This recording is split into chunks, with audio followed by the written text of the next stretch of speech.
Juste avant qu'on aille plus loin, cette chaîne a pour unique but de vous aider. Et elle vient de démarrer, du coup la meilleure façon de la soutenir, c'est juste de s'abonner, de liker et de partager. Vous savez à quel point débuter une toute nouvelle chaîne YouTube est vraiment super compliqué et super difficile. Du coup, n'hésitez vraiment pas à aider, je vous en serai vraiment très reconnaissant. Juste un petit abonnement, un petit partage pour une personne qui aurait besoin de cette chaîne et de rejoindre une communauté comme ça serait vraiment le plus grand des cadeaux. Mesdames, messieurs, bonjour et bienvenue sur cette toute nouvelle vidéo, qui est aussi la première vidéo officielle sur la chaîne, si on compte pas la vidéo présentation de cette dernière. Si tu es nouvelle sur la chaîne, je me présente, je suis un athlète de street workout depuis 5 ans maintenant, et j'ai ouvert cette chaîne YouTube pour potentiellement essayer d'aider les débutants à démarrer, mais aussi de potentiellement prendre des gens avec moi, comme ça plus la chaîne va évoluer, plus ces personnes-là vont aussi évoluer et potentiellement démarrer le street, et comme ça si vous avez des questions, vous allez me les poser, que ce soit sur Instagram, TikTok ou en commentaire, et on va lui évoluer ensemble. Cette chaîne va évoluer, je vais évoluer, et toi aussi de ton côté tu vas évoluer. On ne parle pas que de street workout, mais aussi de motivation, de discipline et de beaucoup de sujets humains, on va dire. Du coup, si ça t'intéresse, n'hésite pas à t'abonner, que ça soit à cette chaîne YouTube, au compte Instagram ou bien au compte TikTok. Comme ça, si tu as n'importe quelle question, je pourrai répondre à ces dernières. Mais aussi avec le long terme sur cette chaîne YouTube, on va essayer de proposer des coachings personnalisés ainsi que des programmes personnalisés pour chacun d'entre vous. Du coup, si tu veux commencer cette discipline, n'hésite pas. Maintenant, petit message qui s'adresse à la communauté qui vient de mon ancienne chaîne YouTube, parce que oui, je fais déjà des vidéos pop culture, cinéma, séries et machin. Vous, si vous voulez vous lancer dès maintenant, n'hésitez pas, on va évoluer tous ensemble. Laissez-moi un commentaire, laissez-moi un message privé, c'est maintenant ou jamais. Pour ceux qui ne sont toujours pas lancés dans le domaine, venez, on se lance tous ensemble pour aller très très loin. Bref, vu que c'est la première vidéo sur la chaîne, on va commencer par le commencement. Qu'est-ce que c'est que le street workout et comment débuter et quelles sont les erreurs à ne surtout pas faire? Allez, installe-toi confortablement et on est parti. Le street workout ou la calisthénie, c'est quoi? C'est tout simplement un sport qui va te permettre de te dépasser à un niveau que tu ne peux même pas imaginer. Contrairement à la musculation ou d'autres sports, c'est tout simplement une discipline qui se fait énormément via ton poids de corps, et c'est ça qui est vraiment très important.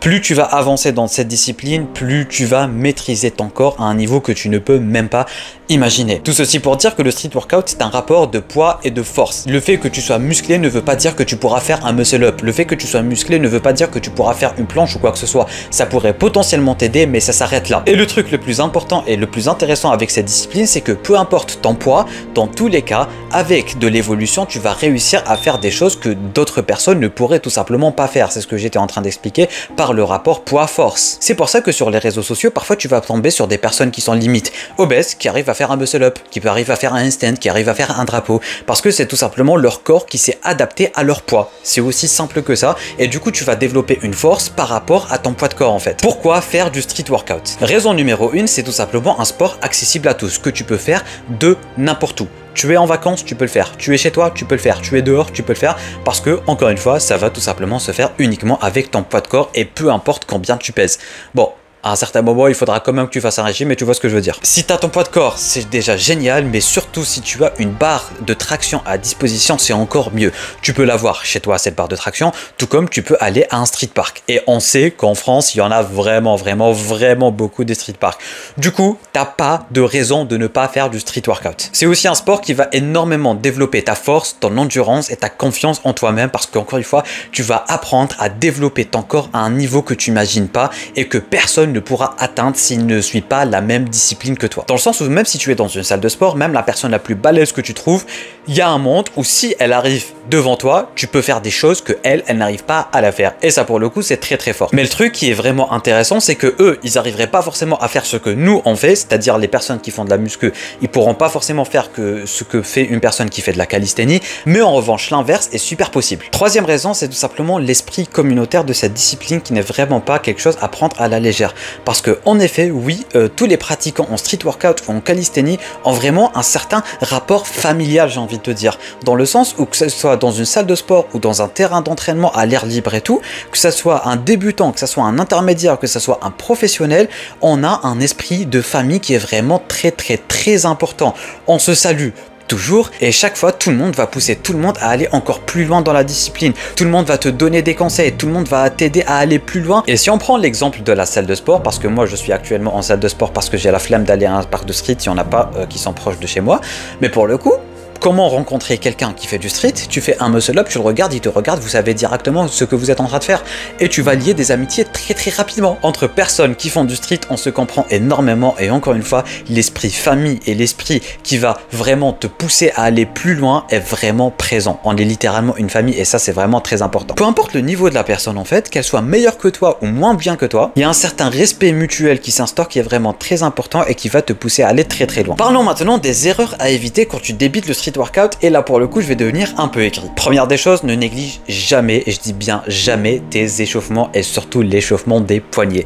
Parce que oui, le poignet vraiment c'est fondamental quand tu es un athlète en street workout, c'est vraiment le plus important, que ça soit en muscle up, que ça soit en dips, que ça soit peu importe ce que tu fais et surtout en handstand aussi, c'est vraiment très important. Ne néglige jamais tes étirements, que ça soit les épaules, vraiment tout. Étire-toi bien comme il faut et aussi échauffe-toi bien comme il faut. À un certain moment, tu vas développer des exercices que tu pourras faire sans t'échauffer, hein, cela va de soi, mais au début, tu devrais vraiment bien t'échauffer un peu partout du corps, comme ça, tu vas vraiment éviter toutes les blessures parce que si tu te blesses dans cette discipline, il y a un monde où ça pourrait littéralement te faire arrêter la discipline et c'est pas ce qu'on cherche à faire. Deuxième conseil, évitez de vouloir aller trop vite parce que c'est une discipline qui prend énormément, et je dis bien énormément de temps. Rien que ma planche, elle m'a pris 3 ans, voire même 4 ans à l'avoir et ça c'est juste énorme. Il faut être très patient et ne pas vouloir avoir un exercice très rapidement. Au début, tu vas juste galérer. Au début, tu vas même pas pouvoir faire une seule traction. Et plus ça va, plus tu vas uniquement te limiter aux tractions dips pompe, traction dix pompe, jusqu'à ce que tu ailles loin. Et pour le coup, même le muscle up, tu vas galérer. Cette discipline, c'est une discipline avant tout de galérien. Tu vas galérer, tu vas pas le faire très rapidement. Alors si t'as pas de patience, arrête-toi tout de suite. Si t'as pas de motivation, arrête-toi tout de suite. Mais surtout, si t'as pas de discipline, bah arrête-toi tout de suite. Parce que c'est pas d'un claquement de doigts que tu vas évoluer dans cette discipline. Il faut toujours passer par les bases. Tu peux pas aller en muscle up sans avoir les pull-ups. Tu peux pas faire une planche sans... Bon, je suis con, la planche c'est niveau max, alors ouais. Numéro 3, tu négliges jamais la technique. La technique c'est vraiment très important. Dans les mouvements de base, tu t'en fous, mais par exemple pour avoir un muscle up, tu peux pas juste regarder une vidéo et aller hop faire un muscle up. Tu peux demander conseil aux gens, tu peux essayer de te documenter bien comme il faut sur l'exercice, comment il s'en fait, comment tu dois avoir tes poignets, comment tu dois avoir tes jambes, est-ce qu'il faut que tu sois gainé ou pas, machin. Vraiment c'est toute une logistique pour pouvoir réussir un seul mouvement et c'est vraiment très important. Numéro 4 ou 5, j'ai arrêté de compter. Je vais m'énerver pour le coup, mais les gants. Si t'as peur d'avoir des cloques, arrête dès maintenant et va jouer aux poupées avec Barbie. Non, à un certain moment, il faut dire les termes. Si t'as peur d'avoir des mains d'homme, arrête. Si t'as peur d'avoir mal, arrête. Pourquoi vous portez des gants? C'est pas logique. Ne portez pas de gants. Ça semble con comme concept, mais ne portez pas de gants. Les gants, ça va juste faire en sorte que vous arriverez à rien faire et que vous allez toujours avoir une main de bébé alors que vous pratiquez une des disciplines les plus importantes. Si ta main ne ressemble pas à ça après quelques années, bah t'as tout perdu dans la vie parce que dites-vous que là, même si un moustique il se met ici pour essayer de me mordre, je vous jure qu'il n'y arrivera pas. D'ailleurs, j'ai une vidéo comme ça, si je la retrouve, je vais vous la mettre dans le montage, mais il faut avoir des mains d'homme. Tout simplement, et c'est comme ça que tu vas les forger. Tu vas les forger en faisant des pull-ups, en faisant des muscle-up, en faisant des pompes dans la boue, en faisant des pompes dans, je sais pas, sur du gravier. Arrêtez de vous protéger les mains, arrêtez de vous protéger tout court. À un certain moment, si tu veux vraiment évoluer, si tu veux aller encore loin dans la discipline, dans quelques années, faire du freestyle et tout, bah il te faut des mains vraiment très solides qui peuvent vraiment braver tout. Et du coup, bah si tu commences directement avec des gants, ça va jamais évoluer. Parce qu'encore une fois, le street workout, c'est un concept où c'est ton corps qui évolue en fonction de ce que tu lui fais faire. T'es pas supposé marcher sur les mains, je te force. À un moment ou à un autre, tu vas marcher sur les mains. Tu peux pas rester grippé sur une barre, je te force, et tu vas finir par rester grippé sur une barre, et c'est ça le street workout. Numéro 2, des trucs qu'il faut éviter, même pas éviter, qu'il faut bannir en fait, c'est les élastiques. En effet, en tant que débutant, t'as pas besoin d'élastique. T'arrives pas à faire des pull-ups, on s'en fout. Essaye et réessaye. Force-toi. Même si tu montes d'un seul petit millimètre, tu as réussi. Vraiment, littéralement 1 mm aujourd'hui, 1 mm demain, 2 cm demain, à un certain moment, tu vas réussir. C'est pas parce que t'as l'impression que c'est littéralement impossible. Et oui, c'est littéralement impossible quand tu le vois comme ça, quand tu te mets à essayer de monter une traction le premier jour.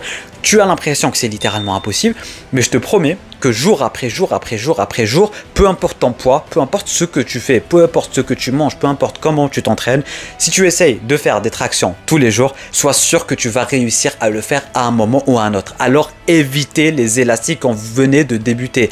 Les élastiques, c'est pour quelqu'un qui a vraiment avancé dans le street et qui n'arrive vraiment pas à faire quelque chose de compliqué. Mais pour le coup, les mouvements de base, dans tous les cas, tu vas finir par les avoir. Alors pourquoi tu es en train de gâcher ces moments d'apprentissage avec un élastique qui va vraiment te faciliter la chose, alors que c'est un des trucs les plus simples à réaliser en fait. Alors tu vas pas me faire des tractions avec des élastiques ou des pompes avec des élastiques, je sais pas, vous pouvez tout inventer de toute façon avec les élastiques, ni même des dips. Non, l'élastique c'est vraiment quand tu évolues beaucoup dans un truc et que tu n'arrives vraiment pas à le faire. Par exemple, si tu veux avoir le front et que tu arrives déjà à tenir un peu le front, tu peux t'aider avec l'élastique, comme ça tu vas encore mieux maîtriser la technique. Mais à part ça, pas du tout. C'est un peu dans la même catégorie que l'élastique, mais j'aimerais aussi parler des gens qui font des pompes sur les genoux. Pourquoi? T'es un homme, t'es pas un homme, t'es un être humain, t'as deux bras, deux jambes, pourquoi tu fais des pompes sur les genoux? Parce que c'est moins compliqué? Oui. T'arrives pas à faire des pompes sans les genoux? Ah bah essaye, premier jour, deuxième jour, troisième jour, essaye. Même si tu descends d'1 millimètre et que tu remontes d'1 seul millimètre, c'est gagné, tu es en train d'évoluer. Alors qu'avec les genoux, tu vas... Bon, c'est vrai que même avec les genoux, tu vas évoluer. Attention, me faites pas dire ce que j'ai pas dit. Mais, quitte à pouvoir le faire, quitte à dans tous les cas réussir à le faire à un moment ou à un autre, pourquoi tu le ferais pas tel un vrai bonhomme? Bref, tout ceci pour dire que tous les exercices un peu farfelus qui vont t'aider à développer un mouvement, bah les fais pas. Les mouvements de base, juste essaye de faire les mouvements de base tous les jours et crois-moi qu'à un moment ou à un autre, tu vas avoir ce mouvement de base. Dernier point de la liste, et je m'arrête, les gens qui mettent un tabouret ou quelque chose pour monter, pour toucher la barre. Je fais 1m64, j'arrive à toucher une barre de 3 mètres. Pourquoi les gens qui font plus que ça doivent avoir un tabouret pour... Je comprends pas. Tu as des jambes pour sauter. Tu es un homme.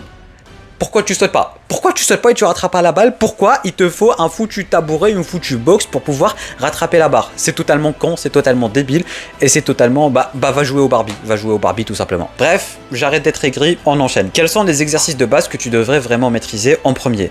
Les dips, c'est à volonté. Les push-ups, c'est à volonté. Les pull-ups, c'est à volonté. Et les squats, c'est à volonté. De toute façon, je vais vous travailler des vidéos sur des programmes et des programmes tout court qui vont arriver dans quelques semaines, ne vous inquiétez pas. Maintenant, je vais vous donner quelques conseils pour progresser et tu vas voir que ce n'est pas forcément sorcier. Privilégie tout le temps la régularité sur l'intensité, surtout quand tu es débutant. Dors bien et mange bien. Ouais, c'est con, mais ouais, il faut bien dormir parce que si tu dors 3 heures par nuit, après tu te lèves éclaté, tu vas en cours éclaté, et après tu vas essayer de faire une traction, bien sûr que tu n'y arriveras pas en fait. Le sommeil et la nourriture, c'est vraiment très important et à ne vraiment pas négliger. Un petit conseil que je ne connaissais pas à mes débuts, mais qui m'aurait vraiment aidé et que j'applique maintenant énormément, c'est tout simplement le fait de filmer tes séances. Enfin, ne pas forcément filmer tes séances, mais parfois quand tu fais une série, tu la filmes, comme ça tu vois ton évolution, tu vois tes soucis, tu vois tes problèmes et tu vas essayer de te régler petit à petit. Et le dernier conseil que j'ai à te donner, c'est de t'ouvrir aux gens et de t'ouvrir à la communauté de cette discipline. Parce que tu sois dans une salle de sport ou que tu sois en plein air ou peu importe, ouvre-toi aux gens de cette discipline. Laisse les gens te donner des conseils. Ose demander des conseils parce qu'encore une fois, cette discipline, les gens qui font cette discipline sont énormément bienveillants, tu vas le voir. Ce que je vais te dire est un peu con et un peu bizarre aussi, mais pour ce sport, il faut plutôt avoir de la patience que de la discipline. Enfin, si tu as à choisir. Si tu n'as pas à choisir, tu prends les deux. Mais si tu dois vraiment choisir, il faut être patient. Parce que toutes les bonnes choses prennent du temps. Mets-toi bien ça dans le crâne que le street workout, c'est un voyage, pas une course. Restez motivé, même si vous n'avez pas ces fameux résultats dès le début, continuez à charbonner, continuez à tout donner, continuez à demander conseil, continuez de vous lever tous les jours avec de la motivation et avec un but à atteindre. Et le jour où vous allez enfin atteindre ce but, soyez sûr que ce sera un des plus beaux jours de toute votre vie. Je me rappelle toujours de mon premier muscle up, hein, je dis ça, je dis rien. Voilà, je pense avoir fait le tour sur cette vidéo débutant sur le street workout. J'espère en tout cas que vous l'aurez apprécié et qu'elle va potentiellement en aider pas mal d'entre vous parce que c'est littéralement l'objectif premier de cette chaîne YouTube.